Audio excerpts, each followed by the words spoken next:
I'm Dave, and this is my 1976 Cessna 340. This is Dave's Cessna 340A. It's referred to as a cabin class Cessna. It had a 12-year production run beginning in 1972 and could seat 6 people. When I was a kid, my dad got his private pilot's license, and he flew us around as a family for vacations and things like that. Always wanted to own his own airplane. He never got around to that, but he pretty much instilled the flying bug in me. I started in aviation about 12 years ago as a private pilot, and started working my way through my ratings and was using the airplane for personal and for business use. And then throughout the years, all of a sudden I had enough hours and could qualify for my ATP. And so I took the ATP check ride, and now I'm flying professionally in a Learjet. I wanted to buy an airplane because where I was living at the time, there was nothing to rent, just a couple of airplanes to rent, and they were for training only, basically. Nobody wanted to let you take an airplane and fly it away for the weekend. And so I wanted to get an airplane so that we could use it for travel. We wanted to go visit family. We wanted to take it on vacations.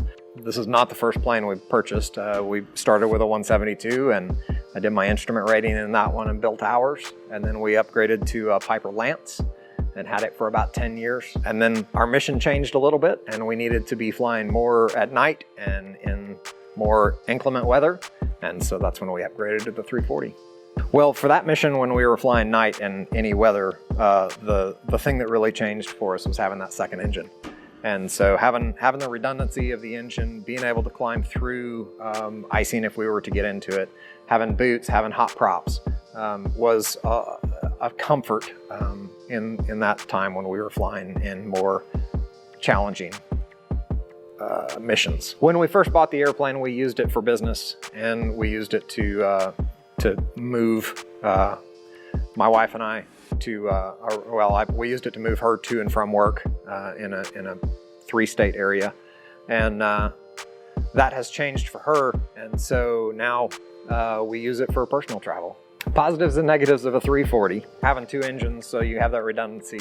It climbs great. The other great positive about a 340 is that it's pressurized. So we can come out of, we can make steeper descents and not have to worry about our ears. We can climb above 12,000 and not be worried about having to breathe oxygen on a tank. So it can fly up to the low 20s very easily, and but it really likes to fly in the mid-teens, the 12 to 18,000 feet, which again, we would need pressurization or be sucking on oxygen.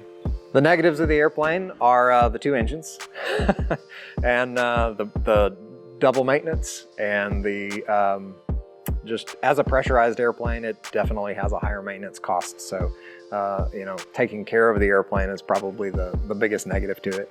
On a typical flight, we'll fly between 10,000 and 18,000 feet. We'll cruise at about 185 true airspeed, and we burn about 32 to 35 gallons an hour. Range on the airplane is 4.5 hours, so 3.5 hours gives you an hour of reserve. Interesting fact about the airplane is that a couple of years into ownership of it, we bought a second 340, and we bought it so that we could scavenge parts off of it. And what's great about it is that it's another 1976 340A. They are sequential serial numbers. And so the 2 airplanes sat beside each other, or front and back. I don't know how they did it in the factory, but they were together at their birth, and are now a part of one another. Well, anything else you want to add? I don't think so. All right, well, do you think it's good enough to go fly? I think it is. All right. If the tri-motor can fly, then I think we can. All right, let's do it. We had the 340 pulled out of the hangar, and we were ready to go fly.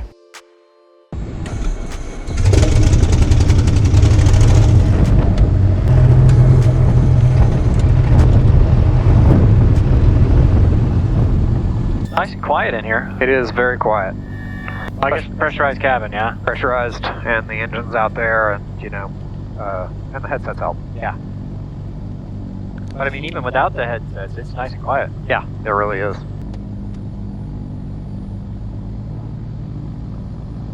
Visibility more than 10.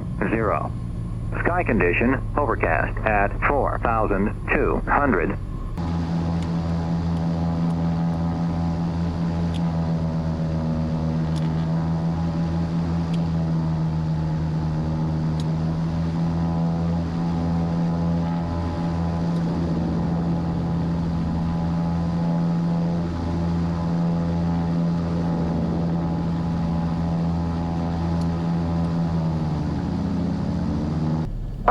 before taxi, before takeoff checklist. Brakes are set. Engine run up, throttle 1700 alternators are been checked. Vacuum systems have been checked. Magnetos were checked. Propellers were checked and cycled. Engine instruments are in the green arc. Throttles are back at idle. Flight instruments and avionics are set. We are going to be in a local area. We'll set this for a northbound off. Trim tabs are set. Alternator air controls are in. Ram air controls are in. Flight controls. Except for your big knees. Yeah, except for my knee in the way. All free and clear. And Sundance traffic, Twin Cessna 5178 Juliet, taking runway 35 for departure to the north. Sundance. You look clear. Lights are coming on, I see final clear.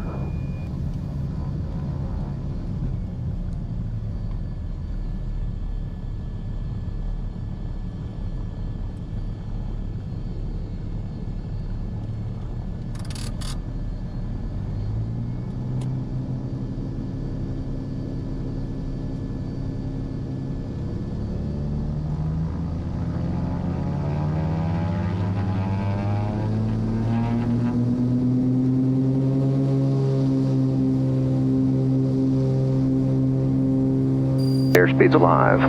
Engine's green.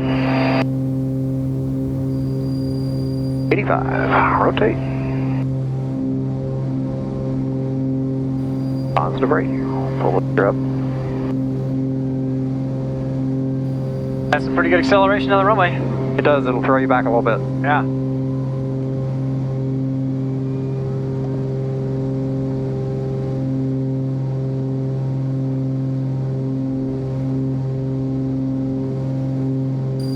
It sure is a different feeling flying in a twin, piston engine than a single. I mean, it seems they're heavier, obviously, but they seem so much more stable. They do. Yep. I agree with that. One of the things I love about this.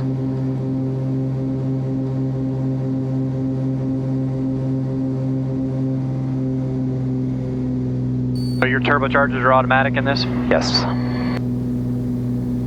At Twin Comanche I owned for a while, had manual turbochargers. Yeah, you had to dial them in. Dial them in. I mean, it worked just fine, but you could blow up an engine if you weren't, forgot about it. For sure. Got a helicopter right out here somewhere. Looking for him. 2000? Was he? Yeah, he should be just off our left wing now. So we're pretty much past him. We're going to make a turn out that way.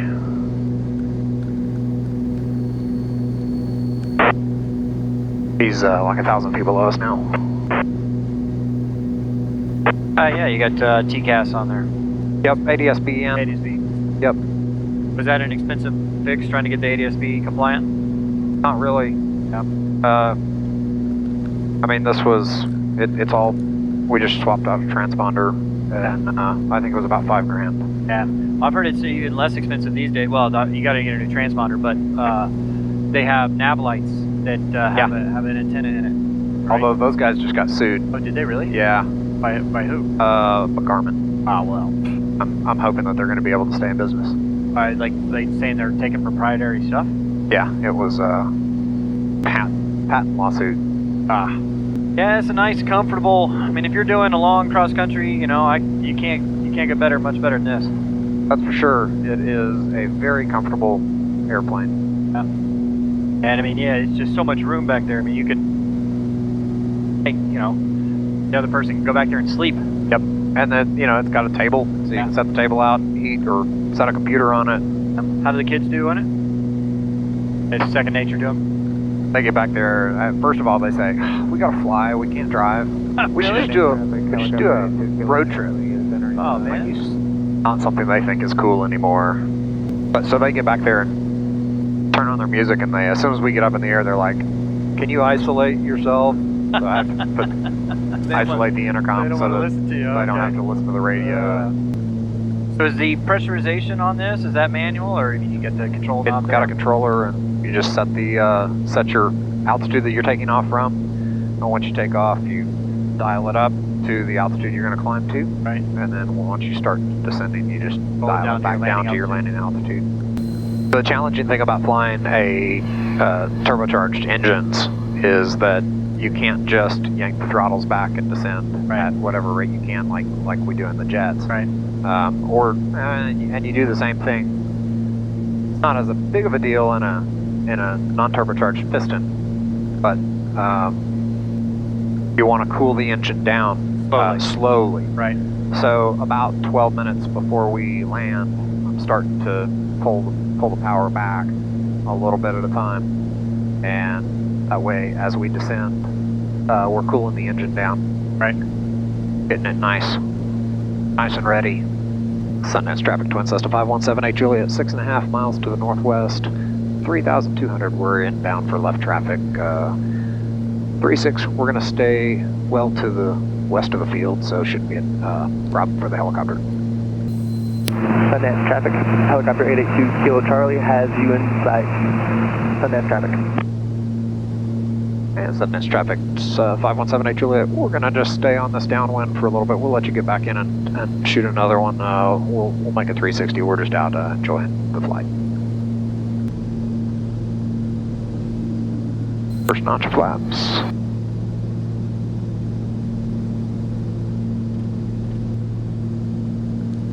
Alright, speed checks. Gears coming down.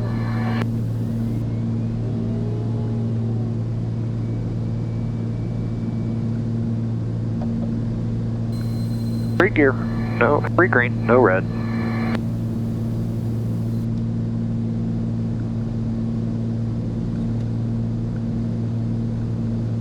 Sundance traffic, Twin Cessna 5178 Juliet, left base 36, full stop. Sundance.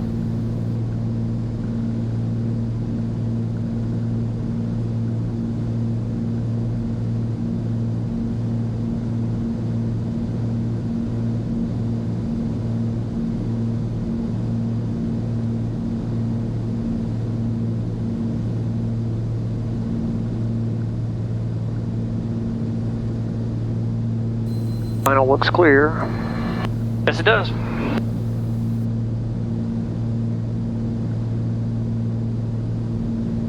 Fuel selectors are correct. We got the fuel pumps on. Gears down. Fixtures coming forward. We'll get the props on short final. Sundance traffic, Twin Cessna 5178 Juliet, base to final, runway 36, full stop. Sundance. Well, poop. I don't like to overshoot.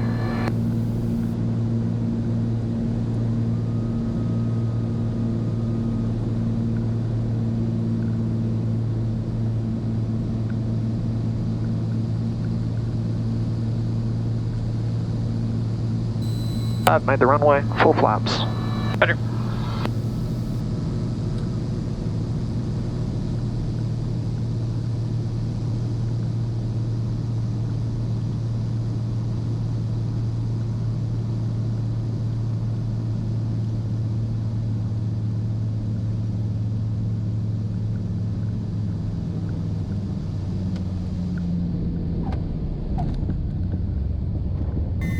Yeah, the tri-motor's going out again. Tri-motor's coming out again. Well done, sir. You want to do one more?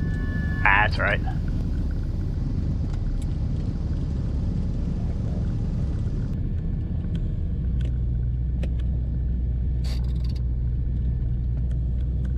And Sundance traffic, Twin Cessna 5178 Juliet has left the active 36, and we're taxiing back to the T-hangars.